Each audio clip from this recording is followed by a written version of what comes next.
Vamos lá, de volta com o nosso Vida Melhor. Hoje eu estou aqui com o ginecologista Dr. Ricardo Luba e a gente vai falar sobre a saúde íntima da mulher. Muito obrigada, seja muito bem-vindo. Obrigado pelo convite. Como eu já te disse, é um tema sempre de muito interesse das nossas telespectadoras. Eu percebo que algumas mulheres ficam constrangidas de perguntar coisas no consultório e às vezes nem vão, demoram para ir no médico, né? Isso quando elas não chegam assim, aí ela vê, olha. Aí eu que sou mais novo, elas olham e falam, não vou perguntar. Aí depois você vai para casa, elas ficam mandando mensagem. Falam, mas doutor, eu esqueci de perguntar isso aqui. Você pode me dar uma ajuda? Mas elas realmente ficam muito constrangidas. Ainda tem. E ainda é impressionante a quantidade de mulheres que ficam assim, ai, nossa, faz 5 anos que eu não vou no ginecologista. Bom, a gente precisa ir no ginecologista com que frequência? Anualmente. Eu acho que toda mulher, a partir do momento que ela começa a menstruar, ela deve ir para fazer seus exames periódicos. Não precisa ficar caçando pelo em ovo, fazendo 1 milhão de exames numa menina que tem 15, 16 anos e que não tem sintoma nenhum. Mas é essencial a gente ouvir os sintomas, ela prestar atenção no corpo dela, prestar atenção no ciclo menstrual, se tem, se não tem, se está menstruando, se não está, se tem cólica, se não tem, se tem dor para ter relação, se tem dor só no período menstrual ou não. Isso entender dessa forma. A gente ensina o autoexame, a gente começa a fazer um informativo mesmo para aquela menina mais jovem que está entrando no período realmente que a gente chama aí da pós-menstruação, que é a menarque, que é a idade adulta, das formas de higiene, de proteção, de doenças sexualmente transmissíveis e das orientações que acho que são necessárias aí para todo mundo, né? Com certeza. Não é só a família que tem esse dever de ensinar. Acho que o médico, o ginecologista, ele tem esse dever em primeiro lugar. Também. A mulher pós-menopausa, ela precisa ir ao ginecologista uma vez por ano? Sim, essa principalmente. Então, toda vez que a gente fala de exames preventivos, é preventivos ao quê? Né? A principal prevenção que a gente tem que fazer é para o câncer. E o câncer de mama, em especial, é um dos principais cânceres que a gente tem em termos de mortalidade no Brasil e no mundo. E o câncer de colo de útero. Então, é essencial que a pessoa faça uma avaliação do colo do útero, e aí o Papa Nicolau, que é o exame mínimo obrigatório, e uma mamografia, né? Existe aí uma discussão se faz a partir dos 40, se faz só a partir dos 50. Eu continuo ainda seguindo a recomendação do Colégio Brasileiro de Radiologia, que é a partir dos 40 anos, e a gente segue acompanhando anualmente. Em casos em que a mulher já teve o câncer de mama, a gente antecipa 10 anos da idade de diagnóstico do câncer do familiar. Então, a mãe, a irmã, a prima, alguma coisa. Ah, minha mãe teve câncer com 50 anos. A partir dos 40 a gente faz. Ah, minha mãe teve com 35. A partir dos 25 a gente já começa a fazer esse screening e esse acompanhamento aí clínico dessas pacientes. Perfeito. Tem algumas mulheres, algumas senhoras que mandam mensagens dizendo: eu não vou mais ao ginecologista porque eu já sou viúva, não uso mais, está ali guardado, eu não preciso mais fazer exame nenhum. Isso é verdade? Mentira, né? Tem que fazer. Tem. Ela pode ter câncer de vagina, câncer de vulva, câncer de colo de útero, as lesões de endométrio, todas as estruturas que a gente tem, ovário principalmente. E é nessa idade, né, principalmente depois da menopausa, depois dos 50 anos, que você aumenta o seu risco de ter doenças oncológicas. Então, é nessa idade que vão aparecer os cânceres. Antes dos 50, normalmente, alguns tipos de cânceres aparecem, mas não são os mais frequentes. São talvez os mais agressivos, mas não os mais frequentes. E a frequência do câncer maior é a partir dos 55, 60 anos em diante. E aí, essa hora que a pessoa, não, eu não preciso, porque eu não uso mais, eu não faço mais nada. Precisa sim, precisa acompanhar. Né? E câncer é algo que quanto mais precoce é descoberto, mais fácil é o tratamento, né? Mais eficiente. Existe também uma dúvida, né? Mas eu sempre fiz meus exames, como é que agora apareceu o câncer? Não, peraí. Fazer os exames é para se diagnosticar a doença, não é para prevenir o aparecimento. Então, essa questão da prevenção, né? A pessoa, mas eu estou me prevenindo. Como é que apareceu a doença? Apareceu e a gente diagnosticou logo no início e isso vai melhorar as taxas de sucesso e cura, né? Perfeito. Já tem um monte de pergunta aqui, aí são assuntos variados, eu vou perguntando, vai ter de tudo. Se você ainda não mandou a sua pergunta, pode mandar no 11 9 50 45 18 40, tá? Primeira pergunta é da Thaís, ela gostaria de saber quanto tempo o corpo leva para voltar ao normal depois do parto. Isso nunca mais volta ao normal, né? Quem teve filho sempre fala isso. Mas para voltar daquela mesma forma, de 3 a 6 meses, para que a gente volte a ter a menstruação normal, que o útero regrida ao tamanho normal. E ainda depois, a mama, ela continua terminando seu desenvolvimento durante a amamentação. E aí, quando a mulher parar de amamentar, aí realmente a gente entende que acabaram-se as modificações aí relacionadas ao parto. Então, uma média de 3 a 6 meses, que é quando a mulherada ainda continua amamentando e tudo. Do útero, uns 3 meses até realmente voltar. Ele não volta ao que era, ele sempre fica um pouquinho maior.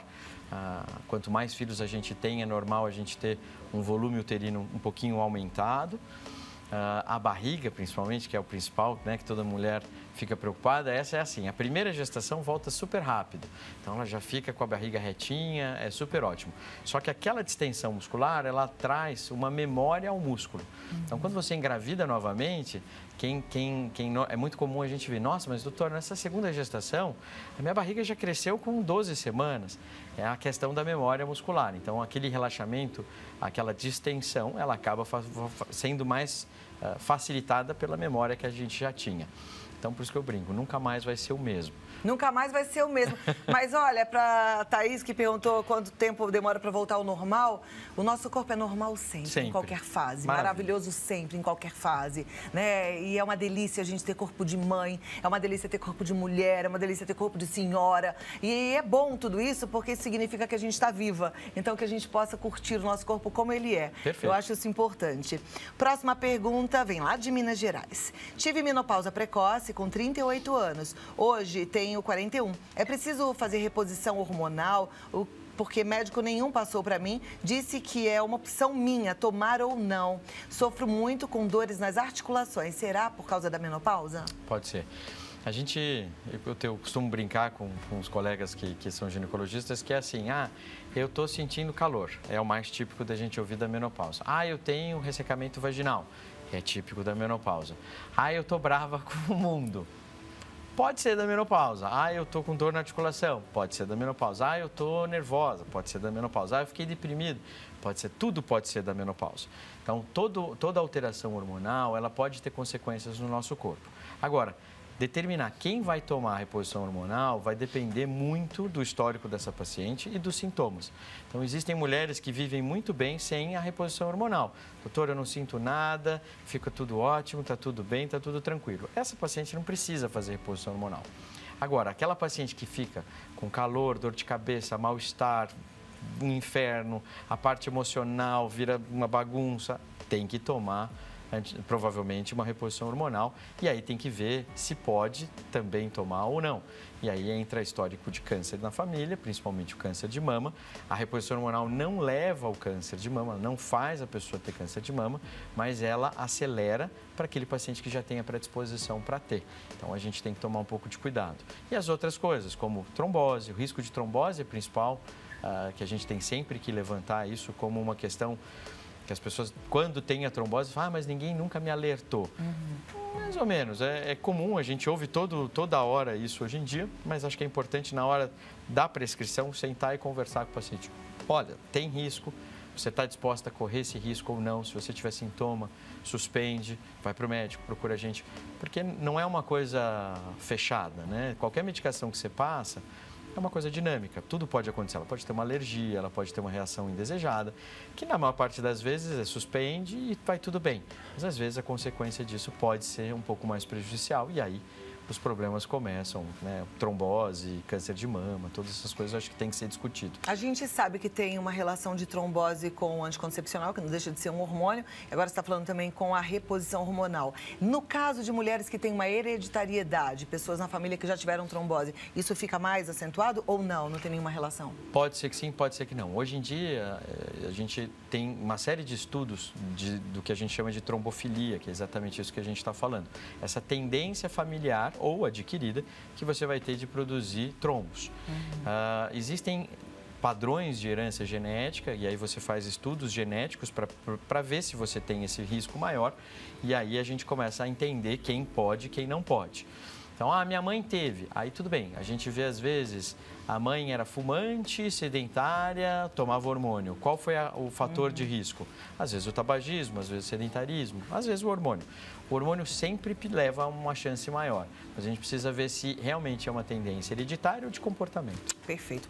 Próxima pergunta. Boa tarde, Cláudia. Privilégio de estar em seu programa. Bem, minha pergunta para o especialista: tenho 46 anos, não tomo anticoncepcionais e há 24 anos não engravido. Ultimamente tenho um fluxo menstrual muito intenso e tenho crises de enxaqueca no período. Esse mês, após 8 dias que menstruei, senti uma dor de cabeça alucinante e um pequeno sangramento. O que pode ser? A Daniane, de Teófilo Otoni, Minas Gerais. Quantos anos ela tem? Ela tem 46 anos. Tá, 46. Difícil a gente fazer diagnóstico assim, né? O que ela teve, como que ela tem. É muito complexo a gente conseguir fazer isso. É importante essa história que ela tem aí de muito tempo tentando engravidar, com dor e com um fluxo menstrual intenso. Isso tem que se investigar algumas possibilidades, como a endometriose, por exemplo, e a adenomiose, que seria um tipo de endometriose que fica na musculatura do útero. Mas, claro, pode ser mioma, pode ser pólipo, pode ser uma série de outras coisas. Essa relação com a dor de cabeça e o período menstrual, eles normalmente têm uma associação referente a essa retenção de líquido que a mulher tem no período perimenstrual. Então, ela acaba tendo essa vasodilatação e isso pode favorecer o aparecimento de dor. Uma dor muito súbita exige um atendimento mais urgente. Aí, sempre que ela tiver isso, é bom ela procurar o pronto-socorro para investigar de uma maneira mais rápida e incisiva para ver se não é alguma coisa pior. Com certeza, Daniane, assim, uma dor de cabeça, como você relata, alucinante, né? Não brinca com a tua saúde, não. Vai ver e vai dar uma investigada no que está acontecendo com você. A próxima pergunta é da Isabel. Isabel Estrela de Salvador, ela diz o seguinte: tenho 42 anos, gostaria de saber se mesmo depois de ter tido um filho e com essa idade é normal ter dores de cólica. O que fazer para aliviar? Graças a Deus são apenas 3 dias de período menstrual. Muito obrigada, abraço a todos. Obrigada, beijo, Isabel. A dor da cólica acompanha a mulher a vida inteira. Pode ter desde criancinha até realmente o período que acaba, que é a menopausa. Então, é comum. É comum também o paciente, por exemplo, relatar que fez uma cesárea e que não tinha cólica e que depois da cesárea ela passou a sentir uma dor, um incômodo. Isso pode ser pela cicatrização pós-operatória. E também algumas outras complicações, como a endometriose de cicatriz, que a gente chama, que é uma endometriose que ela se implanta nesse lugar onde você, ou no útero, ou no músculo do abdômen, no umbigo, em caso de cirurgia por vídeo, onde você acaba tendo essa lesão da endometriose. A endometriose, acho que para quem não sabe o que é a presença do tecido que vive dentro do útero, fora do útero, em qualquer lugar. Então, o lugar mais comum é nos ovários, mas para ilustrar, imagina que eu pego um pedacinho do seu endométrio e coloque no teu braço. Toda vez que você menstruar, vai sangrar esse tecidinho que está aqui no teu braço. Então, esse foco de endométrio fora do lugar, ele gera muita dor quando é abdominal ou nessa região de cicatriz. Então, às vezes, ela pode ter uma endometriose cicatriz, ou já tinha, ou é só por causa da cirurgia mesmo. Endometriose, normalmente, ela é curada depois da gravidez ou não? Não. A endometriose é uma doença persistente. O tratamento necessariamente é cirúrgico, mas não quer dizer que tem que operar todo mundo. Né? A forma de cura da endometriose é cirúrgico, mas não é porque tem endometriose que tem que operar todo mundo. Então, existe um controle clínico e o momento certo de você operar a endometriose, que é o que hoje a gente discute muito. Tem pacientes que precisam operar logo porque sentem muita dor, tem uma qualidade de vida muito ruim por causa disso. Mas tem pacientes que têm a lesão, mas vivem bem. Tomam anticoncepcional ou tomam alguns bloqueadores e eles ficam muito bem a vida inteira. Porque 50% das lesões voltam. Então, você opera e tem que reoperar, E isso vai fazendo... vai piorando a condição realmente dessa paciente. Ela acaba sentindo mais dor, às vezes até por causa dessas múltiplas cirurgias, do que pela própria endometriose. Então, nisso a gente tem que tomar um pouquinho de cuidado. Cura mesmo, cirúrgico. Controle hormonal. Bloqueio hormonal e você segue a vida inteira numa boa, com controle hormonal, desde que que não seja contraindicado. Ok.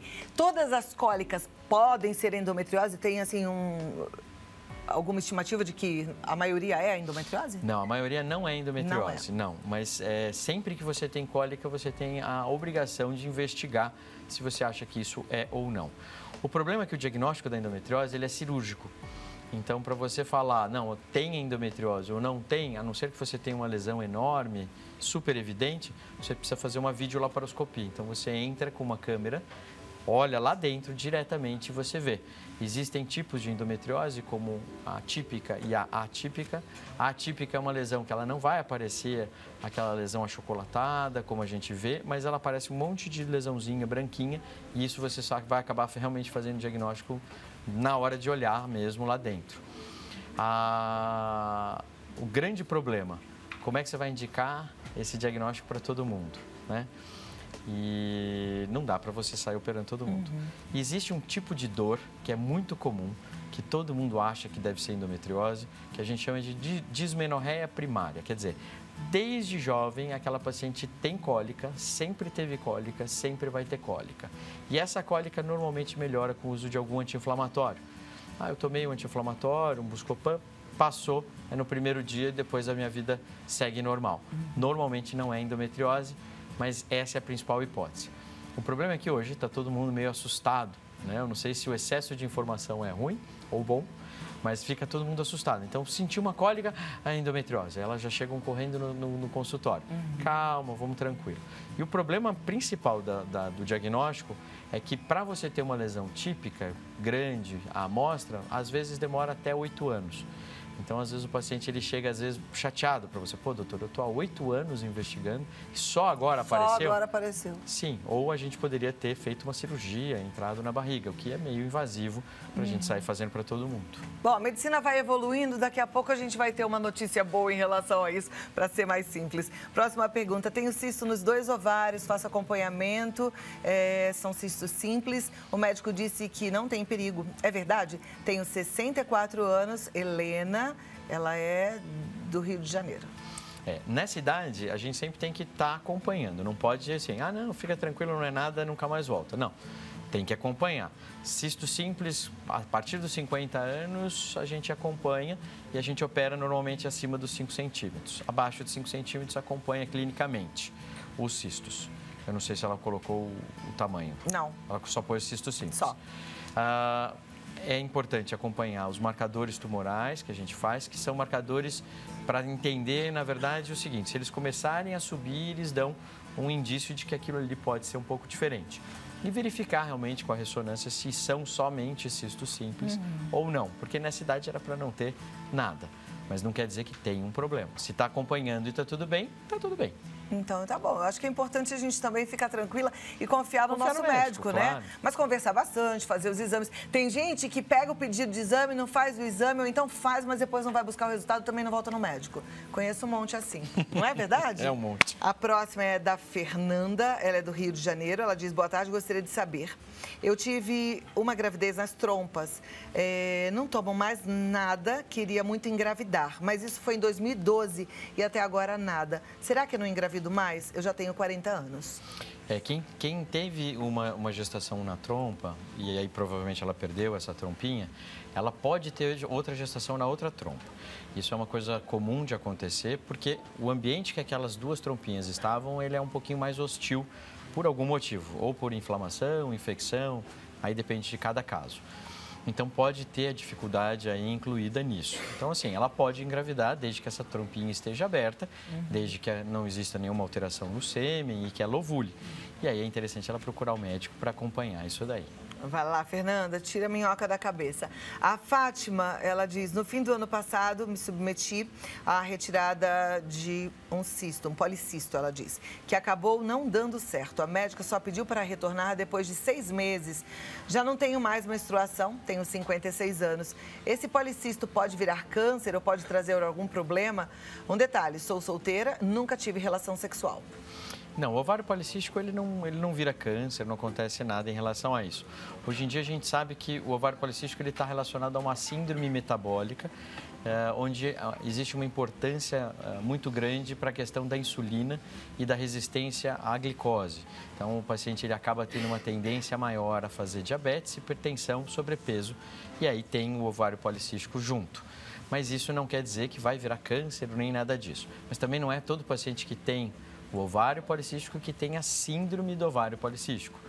Aí é Eu já estava aqui pensando, porque eu tenho ovário policístico, eu falei, será que eu já tenho propensão a ter diabetes? Como que é? Quem tem ovário policístico e tem dificuldade para menstruar e atrasa muito a menstruação, tem aumento do risco de ter diabetes, pressão alta e principalmente o ganho de peso mais abdominal, pela questão da quantidade de hormônio masculino. Isso é uma alteração comum que a gente vê. Mas não é todo mundo que tem isso, que vai ter esse tipo de coisa. Não tô nessa lista. A Maria de Campina Grande, ela diz, minha filha nasceu com o períneo fechado, fez tratamento e abriu. Ela está com 13 anos, ainda não menstruou. Tenho medo de ter fechado novamente. Seria possível isso? É preciso avaliar para ver se a questão é só o períneo, a parte externa, ou se ela tem alguma outra malformação que seja mais ascendente. Existem algumas malformações de vagina, né, da parte mais distal e de útero, que podem ter essas relações. Precisa ver se ela sente cólica. O principal sintoma normalmente é dor e ausência de menstruação e dores cíclicas. E aí você entende às vezes que o útero está fechado ou o períneo fechadinho e aí tem que avaliar. Tem que ir no médico, tem que dar uma olhada, não tem jeito. Esse caso tem que passar com o ginecologista mesmo. Então vai, Maria, leva sua filhota. Próxima pergunta. Gostaria de saber se preciso ir ao ginecologista com frequência, uma vez que na menopausa não tive nenhum sintoma e até hoje sinto-me muito bem. Tenho 58 anos e ainda sinto minha libido funcionando. É normal? Normal, ainda bem. Não é porque a gente está na menopausa que a gente não tem mais libido, não tem mais vontade de viver, não tem vontade de ter relação, tudo certo. O que ela precisa só checar realmente se existe ressecamento vaginal ou não, mas a própria testosterona que o ovário continua produzindo na menopausa, ele normalmente dá conta de ter aí um pouquinho mais de lubrificação.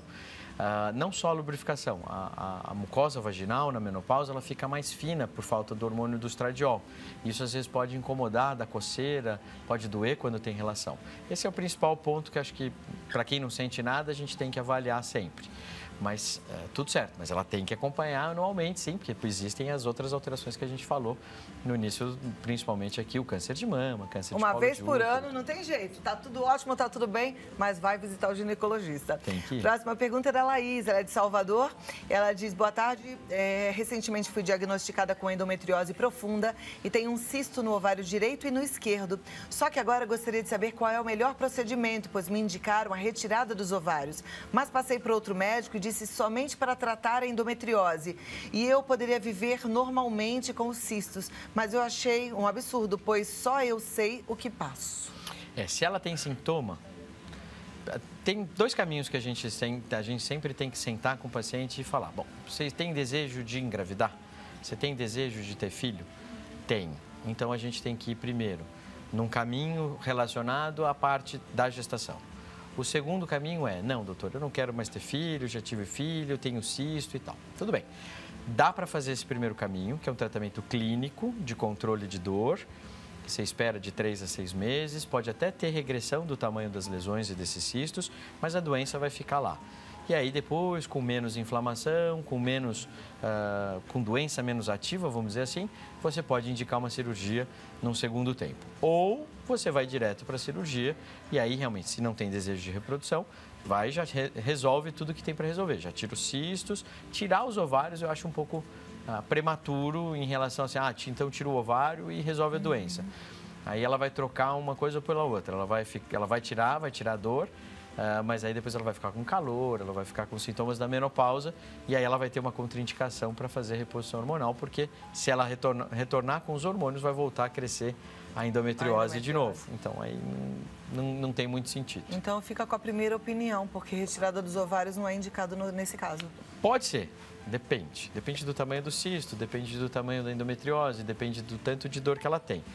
Mas sempre a gente precisa fazer um bloqueio hormonal. Então, já que vai ter que fazer o bloqueio hormonal, tenta o tratamento clínico primeiro, seja um pouco mais conservador. Se não der certo, ou se realmente continuar com dor, ou se não quiser isso, aí parte para a cirurgia e aí não tem jeito, aí tudo bem. Próxima pergunta. Boa tarde, Cláudia. Amo seu programa, obrigada. Me chamo Ana Cláudia, de Pouso Alegre, Minas Gerais. Tenho 41 anos e aos 36 fiz uma esterectomia total. A minha pergunta é, faz uns 7 meses que estou tendo problema de lubrificação. Esse problema está relacionado com a cirurgia? Pode estar e pode não estar. Na verdade, a gente sabe que quando a gente faz a esteré, que é a retirada do útero, a gente e mantém os ovários, a gente antecipa a menopausa dessa paciente mais ou menos uns 2 anos. Se ela fosse ter uma menopausa precoce, os principais sintomas que ela iria ter é a ausência da menstruação. Como ela não tem mais útero, ela não consegue mais ter esse parâmetro.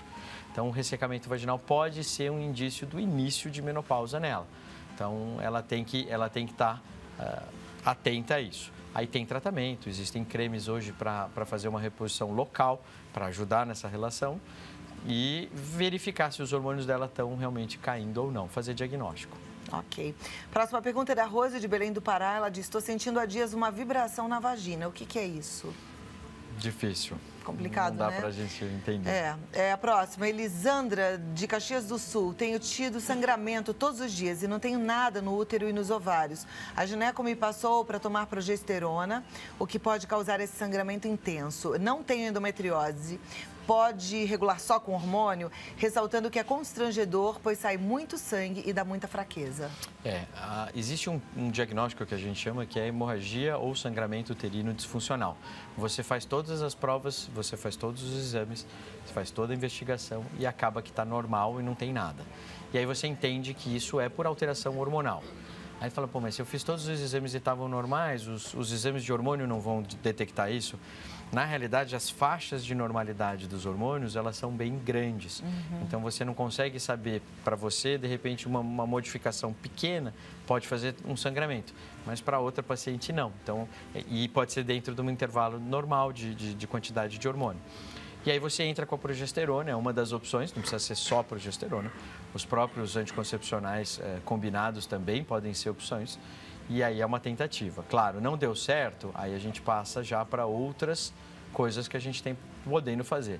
A gente usa o nosso arsenal, aí tem cirurgia, tem outras coisas que a gente vai trabalhar nisso. Muito bem. Ainda tem um monte de perguntas, eu vou encaminhar todas para você. Se puder responder, vai ser uma alegria para as nossas telespectadoras, né? Eu amei te receber, volte Obrigado. Mais vezes. Eu a gente sempre precisa aprender sobre saúde, né? A gente tem um corpo há tanto tempo e às vezes a gente não sabe usar da melhor forma e nem cuidar da melhor forma dele. Dr. Ricardo Luba, ele está no site www.ginecologialuba.com.br. No Instagram você pode seguir também, tem informações, Ginecologia Luba. E o telefone é o 11 2769 6013 ou 11 95899 1051. Muito obrigada. Obrigado. Uma ótima tarde. Bom final de semana. Para todos nós.